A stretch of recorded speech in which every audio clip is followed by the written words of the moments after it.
Buenos Aires, invierno de 2004. A las 22:13 horas, un apagón masivo oscurece por completo el barrio de Almagro. En un departamento del cuarto piso, una familia entera, padre, madre e hijo de 11 años, desaparece sin dejar rastro. La cena quedó servida sobre la mesa. No hay señales de lucha ni puertas forzadas, solo un silencio opaco y el eco de gritos apagados que algunos vecinos juraron haber escuchado antes de que todo se disolviera en la nada.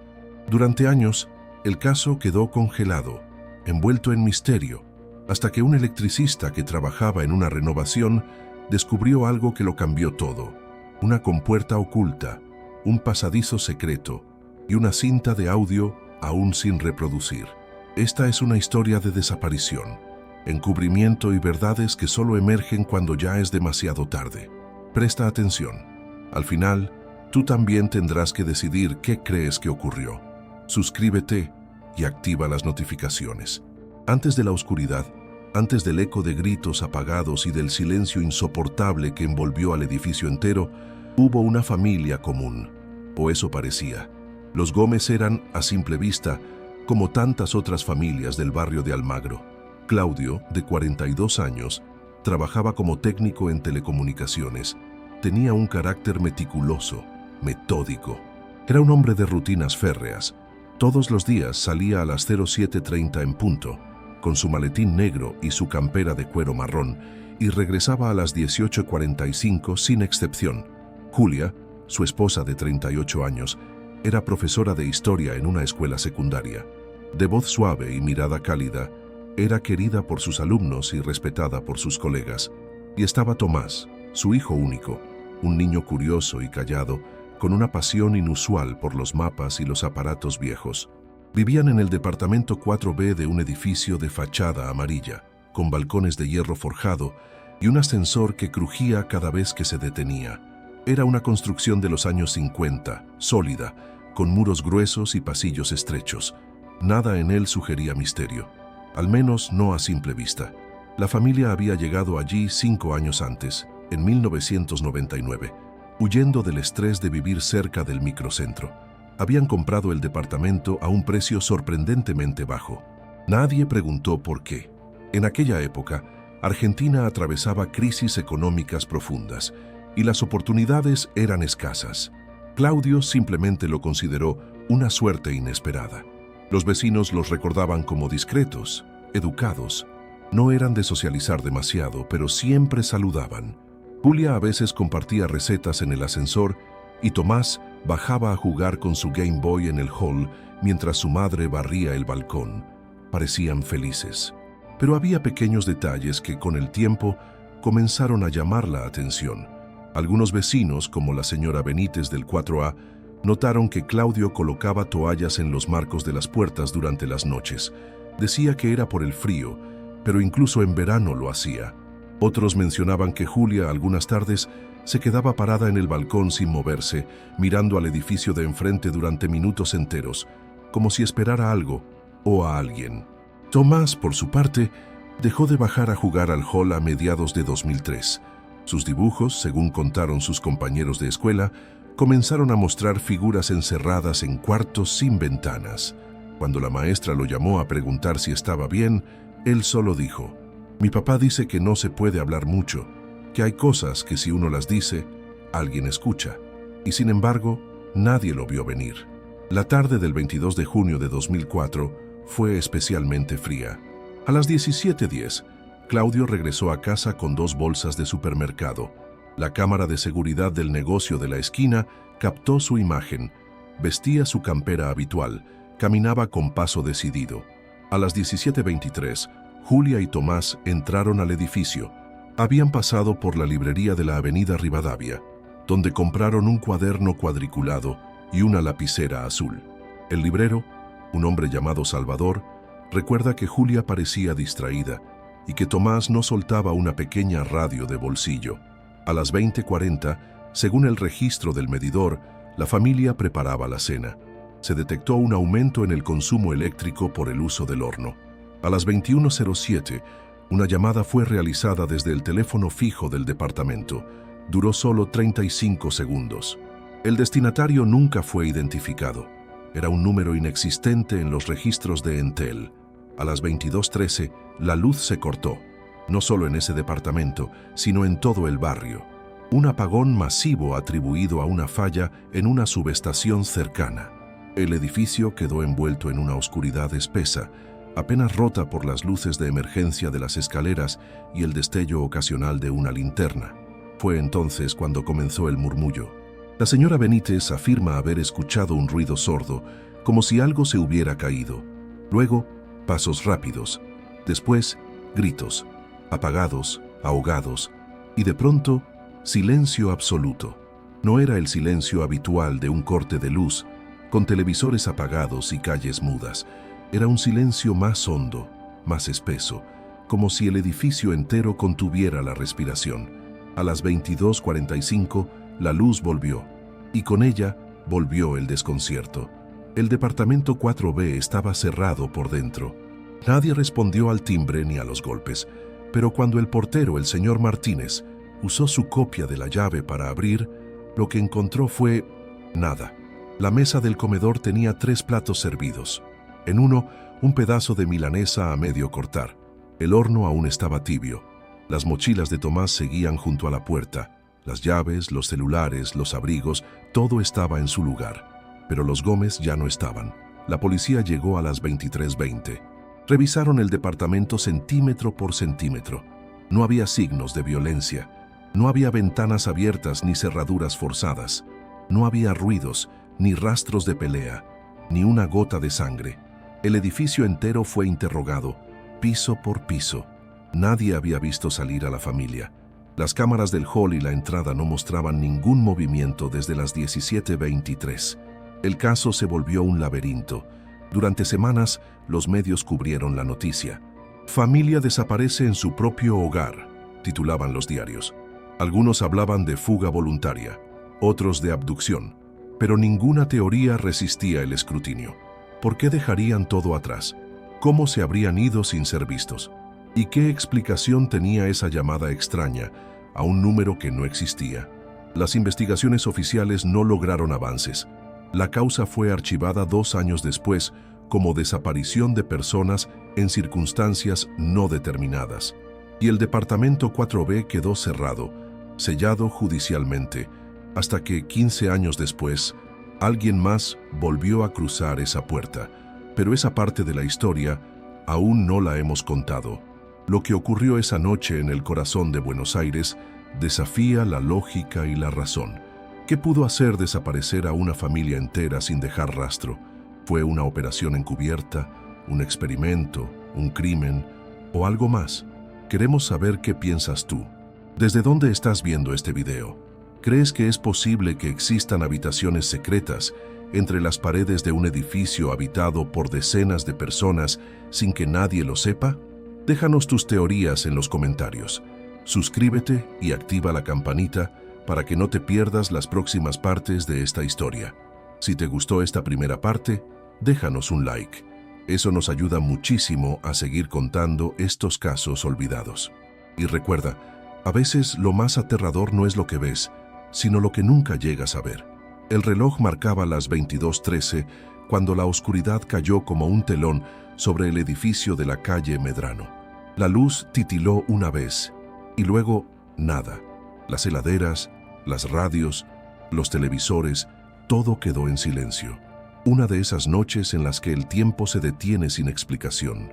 Pero en el 4B, lo que ocurrió después fue aún más extraño. Los peritos determinaron que el apagón duró exactamente 32 minutos, lo suficiente para que algo se deshiciera en la sombra. Esa noche, los Gómez cenaban juntos. La mesa tenía un mantel verde con dibujos de hojas y encima 3 platos de loza blanca. En uno, la milanesa con papas aún estaba caliente cuando la policía entró horas después. Había un vaso volcado sobre el borde de la mesa, pero ni una sola gota en el suelo. Julia había servido jugo de naranja. Tomás tenía su radio portátil sobre la silla y un cuaderno abierto con garabatos incompletos. Parecía haberse levantado de golpe. El edificio entero recuerda esa noche. El señor Martínez, el portero, estaba en su vivienda de planta baja cuando todo se apagó. Salió al pasillo con una linterna, subió hasta el primer piso. Lo que notó fue el silencio, demasiado silencio. No se oía ni una televisión encendida, ni pasos, ni voces. Solo el sonido lejano de un perro ladrando en alguna terraza y una sensación extraña, como si el aire estuviera más denso. La señora Benítez, del 4A, asegura haber escuchado algo a través de la pared medianera, un ruido metálico, como un golpe seco. Luego voces bajas, y después un grito apagado. Lo describió como si alguien hablara desde dentro de un armario cerrado. Intentó acercarse a la pared, y en ese momento, según su testimonio, sintió un escalofrío tan intenso que tuvo que retroceder. No volvió a salir de su departamento esa noche.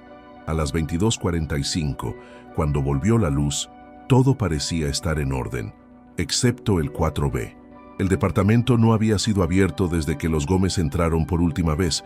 La puerta seguía cerrada con llave desde adentro, el pestillo echado. Las ventanas estaban selladas, sin huellas. El balcón tenía la silla donde Julia se sentaba cada tarde, pero nadie respondía. Fue el portero quien insistió en que algo andaba mal. Había notado que no escuchó a Tomás bajar la basura, como solía hacerlo cada noche. Y lo más extraño, el ascensor, según el indicador, no se había movido desde las 18 CS. Nadie había entrado ni salido. El edificio estaba sellado como una cápsula. Cuando la policía ingresó al 4B, encontró lo que ya se sabe: cena servida, objetos personales intactos, puertas cerradas. Pero con un detalle desconcertante. En el borde de una de las paredes, justo detrás del sofá, había marcas leves en la pintura, como si alguien hubiera deslizado un mueble o lo hubiera empujado con prisa. También encontraron un cenicero de metal en el piso del dormitorio de Tomás. Estaba vacío, pero mostraba una abolladura reciente, como si alguien lo hubiera dejado caer o usado para golpear algo. Y en el escritorio, un papel a medio escribir: si alguien escucha esto, no abran la compuerta. Nada más. La tinta parecía corrida, como si la mano se hubiera detenido en seco. Durante los días siguientes, los peritos forenses revisaron todo. No encontraron rastros de escape, ni huellas extrañas. Las cámaras del edificio no mostraban movimientos. La hipótesis de fuga voluntaria perdió fuerza rápidamente. ¿Qué familia huye dejando la cena servida, los abrigos en el perchero y los documentos sobre la mesa? La policía interrogó a todos los vecinos.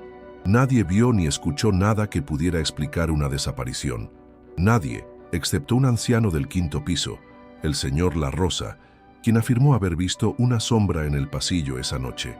Según él, era alta, delgada y se desplazaba sin hacer ruido. Pensó que era uno de los chicos del edificio bromeando. Nunca se le ocurrió que podría estar presenciando algo inhumano. Durante las semanas siguientes, el departamento fue visitado por técnicos, psicólogos, criminalistas, pero cada hipótesis se desmoronaba. No había túneles, no había acceso al techo, no había motivos aparentes para un suicidio o desaparición planificada. La familia Gómez simplemente se esfumó. Se rastrearon llamadas, cuentas bancarias, redes sociales. Claudio no tenía antecedentes, ni deudas, ni enemigos. Julia tampoco. Tomás era un niño reservado, sin señales de bullying o trauma. Un detalle más se sumó al misterio: la cinta de video del hall del edificio, que registraba 24 horas continuas, tenía una interrupción entre las 21:09 y las 22:46, justo durante el apagón. Cuando los técnicos revisaron el sistema, notaron que no había falla eléctrica. Alguien había extraído el cassette original y colocado uno virgen. Pero nadie pudo explicar cómo lo hicieron sin ser captados por ninguna otra cámara del edificio. Y entonces vino el silencio. El caso se enfrió, la prensa perdió el interés y el departamento 4B fue clausurado. Pasaron 15 años. El edificio se fue vaciando con el tiempo. Algunos vecinos se mudaron, otros fallecieron. El portero Martínez se jubiló, pero el 4B quedó intacto, como un mausoleo moderno. Nadie quiso volver a entrar. Algunos decían que de noche se oían ruidos. Otros aseguraban haber visto luces encenderse solas. Historias, tal vez. O tal vez no. En 2019, una empresa de electricidad fue contratada para renovar el sistema de cableado del edificio. Era necesario reemplazar los viejos transformadores, actualizar el tablero principal y revisar las instalaciones internas. Fue entonces cuando un hombre, Miguel Salas, de 55 años, entró por primera vez al 4B. Miguel era meticuloso, observador, de esos técnicos que anotan todo. Había trabajado en decenas de edificios antiguos, pero algo en este le pareció extraño. Desde que cruzó la puerta, sintió que el aire era más denso, como si el tiempo se hubiera detenido. Mientras revisaba el panel eléctrico del departamento, notó algo inusual: una ranura detrás del tablero, parcialmente cubierta por una placa metálica pintada del mismo color que la pared. No era visible a simple vista. La inspeccionó con una linterna, tocó los bordes, y allí estaba, una compuerta de metal oxidado, sellada con remaches antiguos. Miguel no dijo nada a sus superiores. Decidió regresar esa noche. Solo. Trajo sus herramientas, su cámara y una linterna potente. Retiró los remaches con paciencia. Cuando logró abrir la compuerta, encontró un túnel estrecho. Apenas cabía una persona delgada. Avanzó con cuidado, guiado solo por la luz de su linterna. El pasadizo tenía unos 4 metros. Al final, una cámara oculta entre 2 paredes del edificio. Allí, el tiempo había quedado detenido. Había una colchoneta doblada, una radio portátil apagada, un álbum de fotos de la familia Gómez y ropa perfectamente apilada, una taza con restos de té seco y sobre una repisa improvisada, una grabadora de cinta con la cinta aún dentro. Miguel retrocedió, cerró todo como estaba y desde esa noche su vida cambió. Pero esa es la siguiente parte de la historia. ¿Tú qué harías si descubrieras una habitación oculta que nadie había mencionado en un expediente policial? ¿La abrirías? ¿Grabarías lo que ves? ¿O simplemente te irías sin decir una palabra? Déjanos tu opinión en los comentarios. No olvides suscribirte y activar la campanita para que no te pierdas el resto de esta historia. Y si este relato te tiene atrapado, dale like ahora mismo. Cuéntanos desde qué ciudad o país estás viendo este video. Nos encanta saber hasta dónde llegan estas historias, porque a veces los secretos más profundos están escondidos entre las paredes. La desaparición de los Gómez provocó una conmoción inmediata en Buenos Aires. Los medios se abalanzaron sobre el caso con titulares cargados de sensacionalismo. Familia tragada por la oscuridad. Desaparecen sin dejar huella. El primer caso de abducción urbana. Las teorías comenzaron a circular con velocidad vertiginosa, pero la policía simplemente no sabía por dónde empezar. El expediente fue abierto oficialmente a las 03:22 del 23 de junio de 2004 bajo la carátula de desaparición de persona. Pero desde el inicio, los investigadores enfrentaron un muro invisible. No había testigos directos, no había escenas del crimen y, sobre todo, no había pistas. El comisario a cargo, Hernán Valdés, era un hombre experimentado. Había visto cosas raras antes, pero nunca nada como esto. Es como si se hubieran evaporado, dijo en una conferencia de prensa, donde los periodistas exigían respuestas imposibles. El equipo forense revisó el departamento centímetro a centímetro. Utilizaron luminol en busca de rastros de sangre, pero el único hallazgo fue un pequeño residuo salino en una de las patas de la mesa del comedor. No era sangre, no era sudor.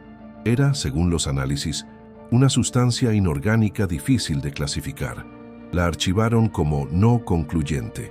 Se inspeccionaron los espacios ocultos, falsos techos, huecos detrás de las paredes, incluso las cañerías. Nada. La idea de un secuestro se desmoronaba. ¿Quién podría haberlo sacado sin dejar marcas? ¿Y por qué no pedir rescate? La policía desplegó un operativo en el barrio. Se interrogaron a más de 70 personas, entre vecinos, comerciantes, personal de limpieza. Nadie había visto nada. Nadie recordaba algo fuera de lo normal. Ni un ruido fuerte, ni una pelea, ni una visita sospechosa. La reconstrucción de los hechos tampoco ayudó. Se determinó que la familia estaba en casa cuando se produjo el apagón. Las cámaras del hall mostraban su ingreso, pero nunca su salida. Las cámaras de la calle, de tránsito, de negocios, no los captaron en ningún momento posterior. Era como si el edificio los hubiera tragado. Y, sin embargo, hubo detalles que la policía no logró explicar o prefirió ignorar. Uno de ellos fue el cuaderno de Tomás. Estaba lleno de dibujos, figuras geométricas, mapas de pasillos, formas circulares repetidas una y otra vez. En una de las hojas había una frase escrita con letra infantil pero insistente. Atrás del ruido está la puerta. No mirar, no hablar, no tocar la radio. Los psicólogos que analizaron el contenido no pudieron determinar si se trataba de un juego, de una fantasía o de una advertencia real. Otro detalle fue el estado de los cables detrás del cuadro eléctrico. Un técnico, Hugo Rinaldi, notó que había cables que no correspondían al plano original. Estaban cortados de forma intencional, declaró, como si alguien hubiera desviado el flujo eléctrico hacia otro lugar. Cuando intentó seguir su trazado, notó que desaparecían en la estructura de la pared. La policía desestimó el hallazgo, pero lo más inquietante fue lo que no se permitió investigar. Semanas después del hecho, un grupo de peritos independientes solicitó permiso para usar tecnología infrarroja en el edificio, con el fin de detectar posibles habitaciones ocultas o cámaras selladas. El permiso fue negado por el Ministerio de Seguridad, alegando que no existían indicios suficientes para alterar la estructura de un edificio privado. Fue entonces cuando comenzaron los rumores. Un ex empleado del consorcio aseguró haber visto planos antiguos donde el edificio aparecía con compartimentos entre los pisos, una especie de doble pared utilizada, según él, en la década del 70 para intervenciones especiales. Dijo que el edificio perteneció en los años 90 a una empresa de seguridad privada llamada SegurPro, que había sido subcontratada por organismos estatales durante la época de la privatización. Pero sus declaraciones fueron desacreditadas. La investigación oficial perdió fuerza. Se agotaron las pruebas, los recursos, el tiempo. El caso fue transferido a una fiscalía de delitos comunes, donde terminó en un cajón, archivado como uno más de los tantos expedientes sin resolver. Claudio y Julia fueron declarados ausentes con presunción de fallecimiento en 2012. Tomás fue inscrito en el Registro Nacional de Menores Desaparecidos. Nunca hubo ceremonia. Nunca se encontró un cuerpo. Los años pasaron. Los rostros de los Gómez se desdibujaron en la memoria colectiva. Solo algunos vecinos recordaban sus miradas, sus gestos, la silla vacía del balcón, la radio sobre la mesa, el cuaderno lleno de advertencias, hasta que, 15 años después, Miguel Salas encendió esa cinta. El hallazgo del pasadizo oculto reavivó el caso en círculos más oscuros, pero en 2004 todo había quedado en la superficie y nadie se atrevió a mirar más allá de las paredes, porque tal vez lo que había detrás era algo que nadie quería encontrar. ¿Qué crees que debieron haber hecho las autoridades al encontrar señales de cableado extraño y posibles estructuras ocultas? ¿Por qué crees que el permiso para investigar fue negado? Déjanos tu opinión en los comentarios. No olvides darle like a este video si te está impactando esta historia y suscribirte para no perderte la continuación.